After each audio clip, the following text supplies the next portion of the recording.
Most filters ruin photos. Lensa filters are designed to enhance, not mask. This video shows how to make your photos pop using Lensa AI filters the right way.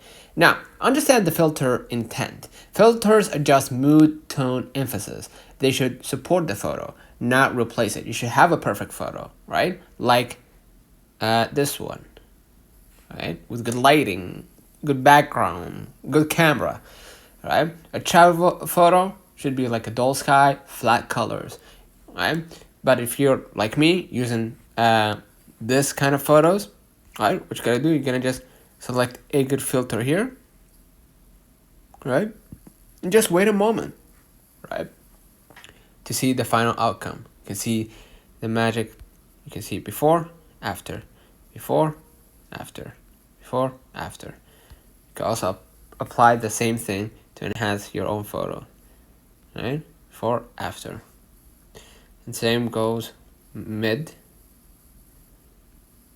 before, after, right?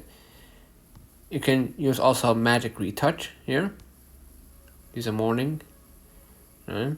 Before, after. Same thing. Before, after. Go out.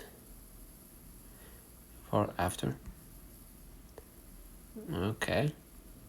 You can see the final outcome here.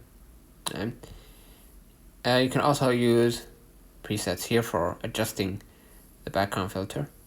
So as you can see, it enhances the photo. It doesn't reduce it or basically replace anything. Right? Use light contrast boost. You can adjust it from here at the bottom middle. Right? You can adjust the light, color, details like shadows, etc. Right? You can use subtle warmth, slight sharpening. Avoid heavy saturation or extreme effects.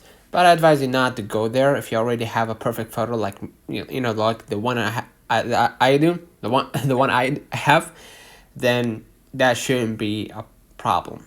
Okay, the best workflow is to apply filter, reduce intensity, adjust manually if you see any problem with color, saturation, etc. Right? So yeah, this keeps results natural. Good edits feel invisible. If you like what you see, just hit save and the photo will be saved automatically. Right? All you gotta do is just wait. If you want to double check, go back and check your photos. And voila! You can see the final outcome here. Don't forget to like and subscribe. See you in the next one.